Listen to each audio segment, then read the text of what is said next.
Des tablettes sumériennes murmurent une histoire qui pourrait réécrire l'histoire de l'humanité, non pas une création divine, mais un projet d'ingénierie calculé.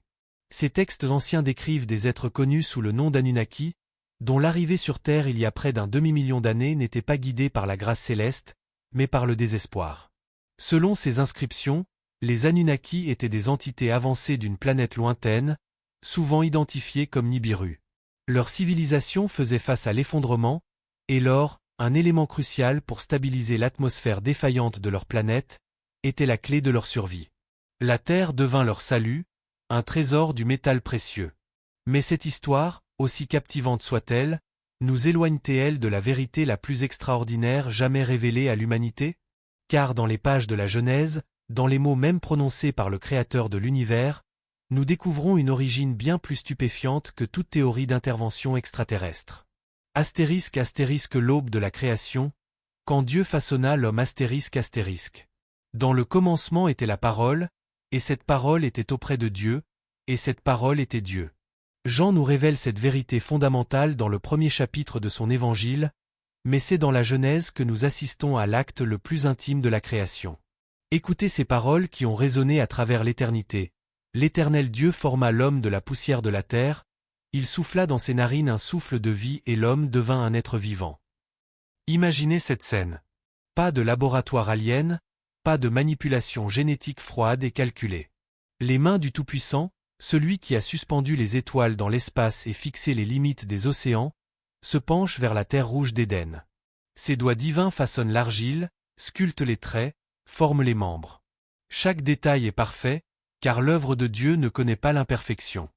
L'hébreu révèle des nuances extraordinaires dans ce récit. Le mot yatsar utilisé pour format évoque l'image d'un potier travaillant soigneusement son argile, la pressant, la modelant avec une intention précise. Ce n'est pas une création à distance par un simple commandement, mais un acte d'intimité créatrice. Dieu prend du temps, investit de l'attention personnelle dans la formation de l'homme. La poussière elle-même, afar en hébreu, n'est pas de la simple saleté, mais plutôt la terre fine et riche, celle qui donne naissance à la vie végétale. Cette poussière d'Éden contenait tous les éléments chimiques nécessaires à la vie. Carbone, hydrogène, oxygène, azote, phosphore. La science moderne confirme que notre corps contient exactement les mêmes éléments que la croûte terrestre, dans des proportions remarquablement similaires. Mais c'est dans le souffle que réside le véritable miracle. Le mot hébreu neshama décrit ce souffle de vie que Dieu insuffla dans les narines d'Adam. Ce n'est pas simplement de l'oxygène, c'est l'essence même de Dieu, son esprit vivifiant qui transforme la poussière en âme éternelle. Adam ne devint pas seulement vivant. Il devint une âme vivante, portant en lui l'image même de son Créateur. Cette image de Dieu, Tselem Elohim, distingue radicalement l'humanité de toute autre création. Les animaux possèdent la vie, mais seul l'homme porte cette marque divine qui lui confère la capacité de raisonner, de créer, d'aimer et de communier avec son Créateur. C'est cette image qui explique pourquoi l'humanité ressent une nostalgie profonde pour quelque chose de plus grand qu'elle-même, une soif d'éternité que seul Dieu peut satisfaire. L'archéologie confirme cette vérité biblique d'une manière que beaucoup ignorent. Les découvertes dans la région de la Mésopotamie, souvent appelée le berceau de la civilisation, révèlent des preuves cohérentes avec les récits bibliques. Les fouilles à Ur, la ville natale d'Abraham, ont mis au jour des artefacts qui corroborent les détails historiques de la Genèse. Des tablettes cunéiformes mentionnent des noms et des lieux identiques à ceux rapportés dans les Écritures, validant leur exactitude historique. Plus fascinant encore, les recherches archéologiques dans la vallée du Jourdain révèlent des preuves d'une région extraordinairement fertile dans l'Antiquité, correspondant parfaitement aux descriptions bibliques d'Éden. Les analyses du sol montrent des traces d'irrigation sophistiquée et d'agriculture avancée, suggérant une civilisation prospère exactement où la Bible place le premier jardin. Le jardin d'Éden lui-même n'était pas un laboratoire extraterrestre ou un enclos d'esclaves, mais un paradis parfait où Dieu marchait avec l'homme dans la fraîcheur du jour. Les 4 fleuves décrits dans la Genèse, le Pichon, le Gihon, le Tigre et l'Euphrate, créent une géographie précise que les érudits bibliques ont étudiée pendant des siècles. Cette précision géographique n'est pas le fruit de l'imagination mythologique, mais le témoignage d'une vérité historique. Les études géologiques modernes révèlent que cette région était effectivement un jardin luxuriant dans l'Antiquité, arrosé par un système fluvial complexe. Les changements climatiques et géologiques ont depuis transformé le paysage, mais les traces de l'ancien paradis demeurent visibles pour ceux qui savent où chercher. Astérisque astérisque la chute, quand le paradis fut perdu astérisque astérisque. Mais l'histoire de l'humanité ne s'arrête pas à cette création parfaite. Le chapitre 3 de la Genèse nous révèle la tragédie qui a tout changé. Satan, déguisé en serpent, tenta Ève avec ses mots séducteurs. « Vous ne mourrez point, mais Dieu sait que, le jour où vous en mangerez, vos yeux s'ouvriront, et que vous serez comme des dieux, connaissant le bien et le mal. » Voici le premier mensonge de l'histoire, et remarquez sa subtilité. Satan ne nie pas complètement la vérité, il la déforme. Il promet la divinité sans la relation avec Dieu, la connaissance sans la soumission, l'indépendance sans les conséquences. Ce même mensonge résonne aujourd'hui dans toutes les tentatives de remplacer Dieu par des alternatives séduisantes. La désobéissance d'Adam et Ève eut des conséquences cosmiques. Paul l'explique dans l'Épître aux Romains, chapitre 5, verset 12. C'est pourquoi, comme par un seul homme le péché est entré dans le monde, et par le péché la mort, et qu'ainsi la mort s'est étendue sur tous les hommes, parce que tous ont péché. Cette chute explique pourquoi l'ADN humain contient des éléments apparemment non fonctionnels. Ce ne sont pas les résidus d'une manipulation extraterrestre, mais les cicatrices de la corruption qui a infecté la création parfaite de Dieu. La mort, la maladie, la dégénérescence génétique, tout cela résulte de la séparation de l'humanité d'avec son Créateur. L'expulsion d'Éden ne fut pas cruelle, mais miséricordieuse. Dieu déclare dans la Genèse, chapitre 3, verset 22, « Voici, l'homme est devenu comme l'un de nous, pour la connaissance du bien et du mal. Empêchons-le maintenant d'avancer sa main, de prendre de l'arbre de vie, d'en manger, et de vivre éternellement. » Vivre éternellement dans un état déchu aurait été une malédiction infinie. L'expulsion d'Éden ouvrait la voie à la rédemption. Astérisque astérisque les géants de la terre, démêler le mystère des Néphilim astérisque astérisque. Mais qu'en est-il de ces récits troublants de géants et d'êtres hybrides qui peuplent les textes anciens? La Bible elle-même nous parle des Néphilim, et c'est ici que l'histoire devient véritablement extraordinaire. Dans la Genèse, chapitre 6, nous lisons « Les géants étaient sur la terre en ces temps-là, après que les fils de Dieu furent venus vers les filles des hommes, et qu'elles leur eurent donné des enfants. » Ces mots ont fait couler beaucoup d'encre et alimenté d'innombrables théories. Qui étaient ces fils de Dieu? L'interprétation traditionnelle, soutenue par de nombreux érudits bibliques, identifie ces êtres comme des anges déchus qui abandonnèrent leur demeure céleste pour s'unir aux femmes humaines. Cette union contre nature produisit une race de géants corrompus, les Néphilim, dont la méchanceté était si grande qu'elle provoqua le jugement divin du déluge. Le livre d'Hénoch, bien que non canonique, fournit des détails fascinants sur ces événements.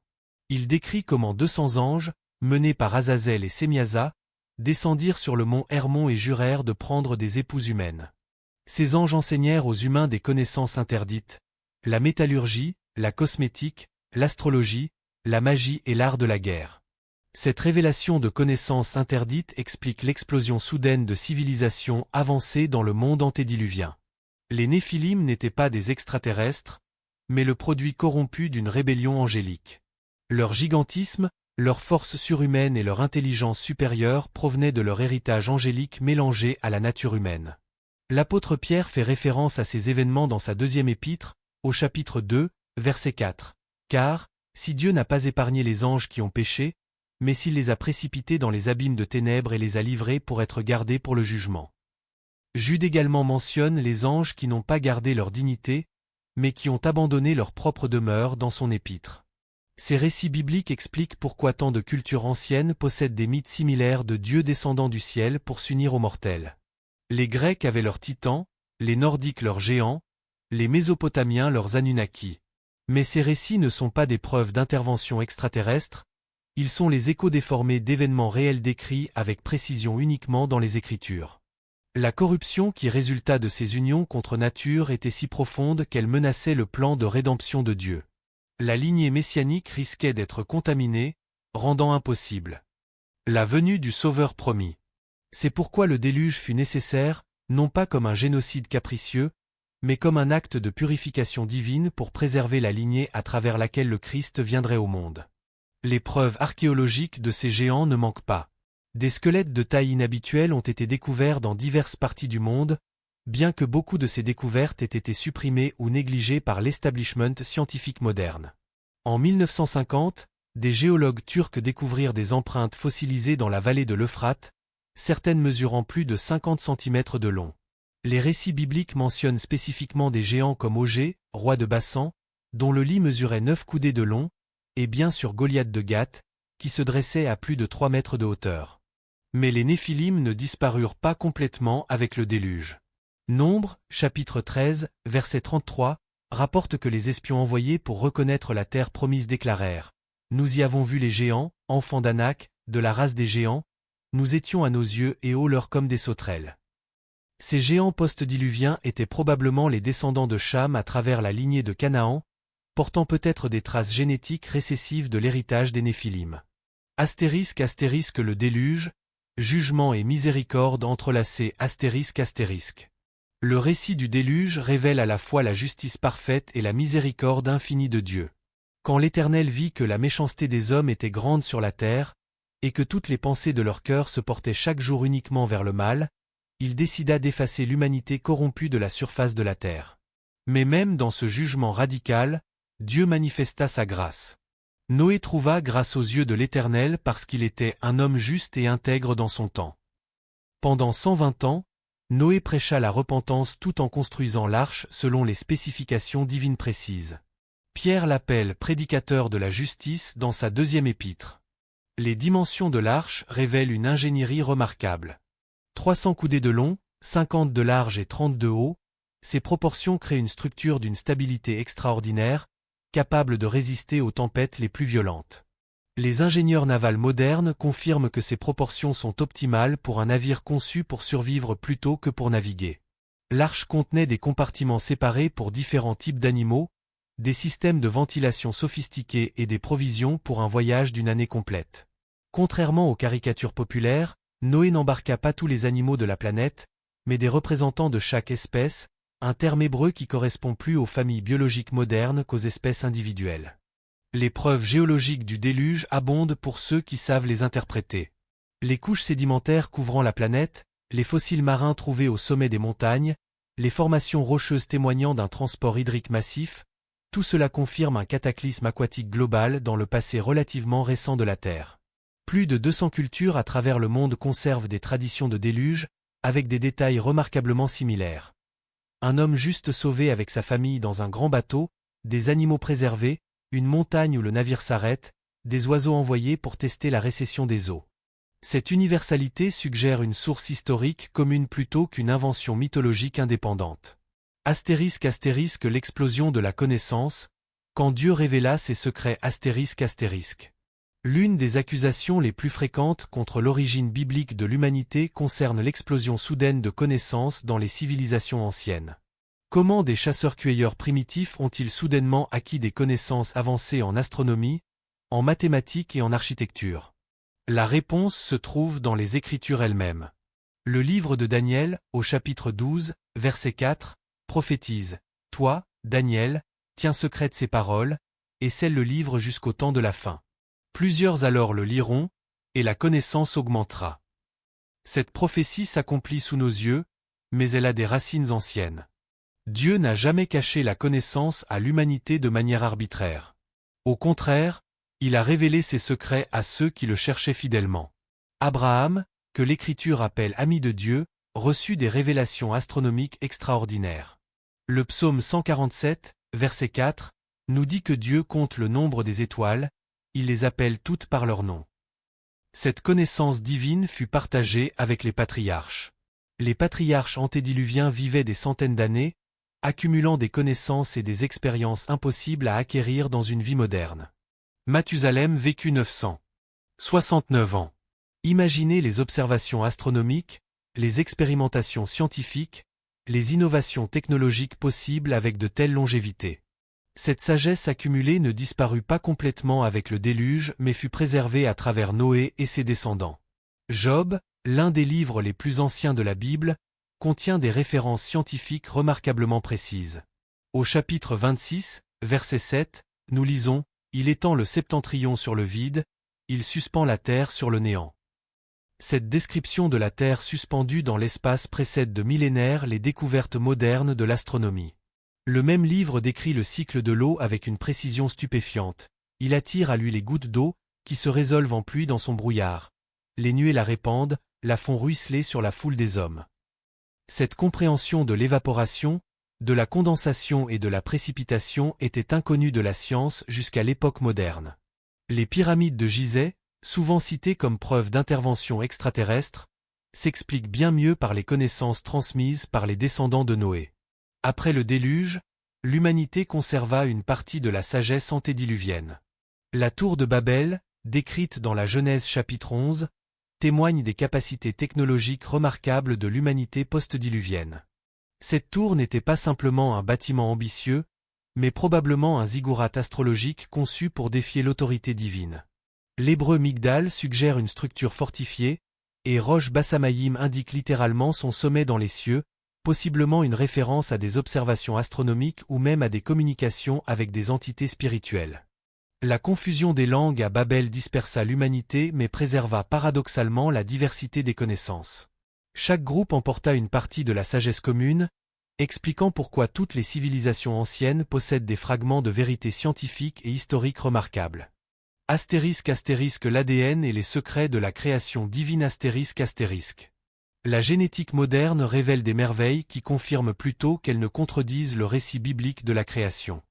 Cette soi-disant ADN poubelle qui compose 93% du génome humain n'est pas le résidu d'une manipulation extraterrestre, mais témoigne plutôt de la complexité extraordinaire de la conception divine. Les scientifiques découvrent maintenant que ces séquences non codantes jouent des rôles cruciaux dans la régulation génétique, l'expression des protéines et même dans la réparation cellulaire.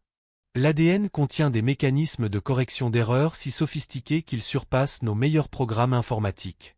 C'est un système d'une sophistication qui dépasse notre compréhension actuelle, exactement ce qu'on attendrait d'un créateur infiniment intelligent. Le code génétique lui-même porte la signature de son créateur.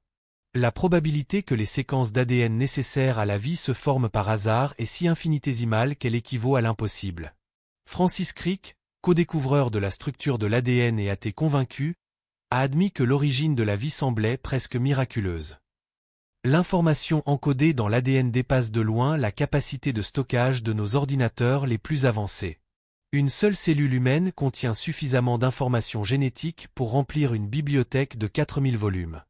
Cette densité d'informations organisées ne peut pas résulter du hasard, elle exige un programmeur intelligent. Plus fascinant encore, les recherches récentes en épigénétique révèlent que nos expériences et nos choix peuvent littéralement modifier l'expression de nos gènes. Cette découverte s'aligne parfaitement avec l'enseignement biblique sur les conséquences héréditaires du péché et la possibilité de rédemption. Quand l'Exode, chapitre 20, verset 5, parle de l'iniquité des pères visités sur les enfants jusqu'à la 3e et 4e génération, cela pourrait bien faire référence à des mécanismes épigénétiques que la science commence à peine à comprendre. Des études récentes montrent que le traumatisme, le stress et même les choix alimentaires peuvent activer ou désactiver certains gènes, transmettant ces modifications aux générations suivantes. Cette mémoire génétique explique comment les conséquences du péché d'Adam et Ève continuent d'affecter leurs descendants, tout en préservant l'espoir que la rédemption puisse inverser ses effets. Le mystère des chromosomes humains révèle également la main de Dieu. Nous possédons 23 paires de chromosomes, tandis que nos supposés ancêtres primates en ont 24. Le chromosome humain numéro 2 semble être la fusion de 2 chromosomes ancestraux, mais cette fusion présente une précision chirurgicale impossible à expliquer par des processus naturels aléatoires. *** la bataille cosmique. Pourquoi Satan déforme nos origines ***. Derrière chaque tentative de réécrire l'histoire de l'humanité se cache une bataille spirituelle plus ancienne que la civilisation elle-même. Satan, que Jésus appelle le père du mensonge dans l'évangile de Jean, chapitre 8, verset 44, a toujours cherché à corrompre la vérité sur nos origines. Pourquoi cette obsession? Parce que notre origine détermine notre destinée. Si nous sommes les produits accidentels de l'évolution ou les créations d'extraterrestres indifférents, alors nous n'avons aucune valeur intrinsèque, aucun but éternel, aucune responsabilité morale. Mais si nous sommes créés à l'image de Dieu, alors nous sommes des êtres d'une dignité infinie, appelés à une relation éternelle avec notre Créateur. Satan comprend cette vérité mieux que la plupart des humains. C'est pourquoi ils déploient tant d'efforts pour promouvoir des alternatives séduisantes à la vérité biblique. Les théories d'anciens astronautes ne sont que les dernières en date d'une longue série de déceptions conçues pour détourner l'humanité de son véritable créateur. L'apôtre Paul avertit Timothée dans sa première épître, chapitre 4, versets 1 et 2, mais l'Esprit dit expressément que, dans les derniers temps, quelques-uns abandonneront la foi, pour s'attacher à des esprits séducteurs et à des doctrines de démons, par l'hypocrisie de faux docteurs. Ces doctrines de démons incluent toute tentative de remplacer la vérité biblique par des alternatives séduisantes. Les théories d'anciens astronautes, bien qu'intellectuellement stimulantes, servent ultimement à détourner l'humanité de son véritable créateur. Elles offrent une origine sans responsabilité morale, une histoire sans jugement divin, un avenir sans éternité. Satan sait que s'il peut convaincre l'humanité qu'elle est le produit d'une intervention extraterrestre, il peut détruire la base même de l'Évangile. Car si nous ne sommes pas créés par Dieu, nous n'avons pas besoin de réconciliation avec lui. Si nous ne sommes pas déchus, nous n'avons pas besoin de rédemption. Si nous ne portons pas son image, nous n'avons pas de valeur éternelle. La stratégie satanique est d'une subtilité remarquable. Il ne nie pas complètement l'existence d'êtres supérieurs, il les repositionne simplement comme des créatures plutôt que comme le Créateur. Il ne refuse pas l'idée d'intervention divine, il la transforme en manipulation extraterrestre. Il préserve un sentiment de mystère et de transcendance tout en éliminant la responsabilité personnelle et l'espoir éternel. Astérisque les prophéties et les signes des derniers temps astérisque. L'explosion actuelle d'intérêt pour les origines alternatives de l'humanité n'est pas accidentelle. Nous vivons dans une époque que les prophètes bibliques ont clairement décrite. Jésus lui-même, dans l'Évangile de Matthieu, chapitre 24, verset 12, avertit, « Et, parce que l'iniquité se sera accrue, la charité du plus grand nombre se refroidira. » Cette apostasie générale crée un vide spirituel que Satan s'empresse de remplir avec des contrefaçons séduisantes. Paul prophétise dans la deuxième épître aux Thessaloniciens, chapitre 2, versets 10 et 11. « Parce qu'ils n'ont pas reçu l'amour de la vérité pour être sauvés, aussi Dieu leur envoie une puissance d'égarement, pour qu'ils croient au mensonge. » Les récentes révélations gouvernementales sur les ovnis, loin d'être des admissions innocentes, pourraient bien préparer le terrain pour la grande séduction prophétisée dans les Écritures. Paul nous met en garde contre l'apparition de cet impie qui viendra avec toutes sortes de miracles, de signes et de prodiges mensongers. Le livre de l'Apocalypse décrit des événements des derniers temps qui incluent des phénomènes célestes spectaculaires. Jean voit un grand signe dans le ciel et décrit des créatures étranges descendant des cieux. Ces visions pourraient-elles inclure des manifestations que l'humanité décevra interprétera comme des visitations extraterrestres? Daniel prophétise également une époque où la connaissance augmentera, une prédiction qui s'accomplit de manière dramatique à notre époque. Mais cette explosion de connaissances s'accompagne d'une diminution de la sagesse et de la crainte de Dieu. L'humanité acquiert les moyens de communiquer instantanément à travers le globe, de manipuler la génétique et d'explorer l'espace, tout en perdant le sens de sa véritable identité et de son but éternel. Les signes dans les cieux se multiplient. Jésus déclare dans l'Évangile de Luc, chapitre 21, verset 25, « Il y aura des signes dans le soleil, dans la lune et dans les étoiles. Et sur la terre, il y aura de l'angoisse chez les nations qui ne sauront que faire, au bruit de la mer et des flots. » Ces phénomènes atmosphériques et astronomiques inexpliqués pourraient facilement être interprétés par une génération sceptique comme des preuves de visitation extraterrestre.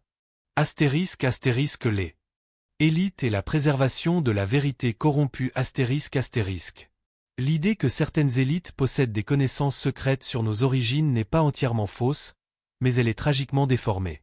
Les Écritures parlent effectivement de mystères cachés, mais ces mystères sont révélés à ceux qui cherchent Dieu sincèrement, pas réservé à une élite corrompue. L'apôtre Paul écrit dans la première épître aux Corinthiens, chapitre 2, versets 7 et 8. « Nous prêchons la sagesse de Dieu, mystérieuse et cachée, que Dieu, avant les siècles, avait destinée pour notre gloire, sagesse qu'aucun des chefs de ce siècle n'a connue. » Les véritables élites spirituelles ne sont pas ceux qui accumulent richesses et pouvoirs terrestres, mais ceux qui craignent l'Éternel. Le psaume 25, verset 14, déclare « L'amitié de l'Éternel est pour ceux qui le craignent, et son alliance leur donne instruction. » Les sociétés secrètes et les lignées d'élite qui prétendent posséder des connaissances anciennes sont souvent les gardiens de vérités partielles mélangées à des mensonges subtils. Ils peuvent connaître certains aspects de l'histoire cachée, les récits des Néphilim, les connaissances antédiluviennes préservées, les interventions angéliques dans l'histoire humaine, mais leur rejet de Christ les prive de la clé qui donne sang à toute connaissance. Ces élites terrestres ont effectivement des connexions avec des forces spirituelles, mais pas celles qu'elles imaginent. Paul nous avertit dans l'Épître aux Éphésiens, chapitre 6, verset 12. « Car nous n'avons pas à lutter contre la chair et le sang, mais contre les dominations, contre les autorités, contre les princes de ce monde de ténèbres, contre les esprits méchants dans les lieux célestes. » Les rituels occultes, les symboles mystérieux et les pratiques secrètes de ces groupes ne les connectent pas aux anciens astronautes ou aux créateurs bienveillants de l'humanité, mais aux mêmes forces spirituelles rebelles qui causèrent la corruption antédiluvienne. Ils communient avec des anges déchus qui se font passer pour des guides illuminés ou des extraterrestres avancés. Astérisque astérisque la technologie ancienne et les merveilles perdues astérisque astérisque. Les prouesses technologiques des civilisations anciennes, les pyramides, les mégalithes, les cartes précises, ne nécessitent pas d'explication extraterrestre quand nous comprenons la véritable histoire biblique. L'humanité antédiluvienne bénéficiait de longévité extraordinaire permettant l'accumulation de connaissances, ainsi que de révélations directes d'êtres angéliques. Mais cette technologie avancée fut largement perdue lors du déluge et de la confusion des langues à Babel. Les civilisations post-diluviennes ne partirent pas de zéro, elles héritèrent de fragments de l'ancienne sagesse, transmis oralement et préservés dans des traditions sacrées. Les dieux qui enseignèrent aux humains la métallurgie, l'agriculture, l'astronomie et l'architecture n'étaient ni des extraterrestres ni des divinités bienveillantes, mais les anges déchus mentionnés dans le livre d'Hénoch. Leur connaissance était réelle, leur technologie était avancée, mais leurs motifs étaient corrompus. Cette explication biblique réconcilie tous les éléments mystérieux de l'histoire ancienne sans recourir à des hypothèses extraterrestres non prouvées. Elle explique pourquoi les traditions mondiales parlent d'être descendues du ciel, pourquoi ces enseignements incluaient souvent des pratiques occultes, et pourquoi ces dieux furent ultimement jugés et punis. Astérisque astérisque la véritable révélation, notre destinée éternelle astérisque astérisque. Mais au milieu de toute cette confusion, une vérité demeure inébranlable. Nous sommes créés par Dieu, pour Dieu, et notre histoire ne se termine pas avec cette vie terrestre. L'Ecclésiaste, chapitre 3, verset 11, nous révèle que Dieu a mis dans leur cœur la pensée de l'éternité. Cette nostalgie de l'éternité que ressent chaque être humain ne peut pas s'expliquer par l'évolution ou l'intervention extraterrestre. Elle témoigne de notre origine divine et de notre destinée éternelle. Nous ne sommes pas des accidents cosmiques ou des expériences biologiques, nous sommes les enfants bien-aimés du Très-Haut. Jean écrit dans sa première épître, chapitre 3, verset 1. « Voyez quel amour le Père nous a témoigné, pour que nous soyons appelés enfants de Dieu. Et nous le sommes. » Cette vérité transforme tout. Si nous sommes créés à l'image de Dieu, alors chaque vie humaine a une valeur infinie. Si nous sommes déchus, alors nous avons besoin de rédemption. Si Dieu nous aime assez pour envoyer son Fils mourir pour nous, alors notre avenir est plus glorieux que tout ce que l'imagination humaine peut concevoir. L'Évangile révèle le plan de Dieu pour restaurer l'humanité à sa gloire originelle. Par la foi en Jésus-Christ, nous pouvons retrouver notre relation avec le Créateur, recevoir le pardon de nos péchés et être transformés à l'image du Christ. Cette transformation commence maintenant et s'achèvera dans l'éternité, quand nous verrons Dieu face à face et serons semblables à lui. Astérisque astérisque l'appel final, où placez-vous votre foi? Astérisque astérisque. En fin de compte, la question de nos origines n'est pas simplement académique, elle est profondément personnelle et éternellement significative. Croirez-vous la parole de Dieu qui révèle votre valeur infinie comme porteur de son image, ou embrasserez-vous des théories qui vous réduisent à un accident évolutionnaire ou une expérience extraterrestre? La Bible nous offre une perspective unique. Nous sommes à la fois poussière et gloire, chair et esprit, temporel et éternel. Nous portons en nous l'image brisée mais reconnaissable de notre Créateur, et par la foi en Jésus-Christ, cette image peut être restaurée. Jésus lui-même nous donne la clé pour comprendre notre origine et notre destinée dans l'Évangile de Jean, chapitre 3, verset 16. « Car Dieu a tant aimé le monde qu'il a donné son Fils unique, afin que quiconque croit en lui ne périsse point, mais qu'il ait la vie éternelle. » Voici la véritable révélation qui éclipse toutes les théories alternatives. Dieu vous aime. Il vous a créé avec un but éternel. Il a payé le prix de votre rédemption. Et il vous invite à découvrir votre véritable identité non pas dans les spéculations sur d'anciens astronautes, mais dans une relation personnelle avec votre Créateur. L'histoire de l'humanité n'est pas celle d'abandonnés par des créateurs extraterrestres, mais d'enfants prodigues invités à revenir à la maison paternelle. Notre futur n'est pas dans les étoiles lointaines, mais dans la présence de celui qui nous a formés de ses propres mains et qui souhaite passer l'éternité avec nous. Quelle histoire choisirez-vous de croire? Celle qui fait de vous un accident ou une expérience, ou celle qui révèle que vous êtes l'objet de l'amour éternel de Dieu? L'éternité tout entière attend votre réponse. Nous vous remercions d'avoir exploré avec nous cette fascinante question des origines humaines à travers le prisme de la vérité biblique. Si cette perspective vous a interpellé, nous vous invitons à approfondir votre étude des Écritures et à découvrir par vous-même les trésors de sagesse que Dieu révèle à ceux qui le cherchent sincèrement. N'hésitez pas à partager vos réflexions et à vous abonner à Histoire biblique pour continuer ce voyage extraordinaire dans les vérités éternelles qui transforment nos vies.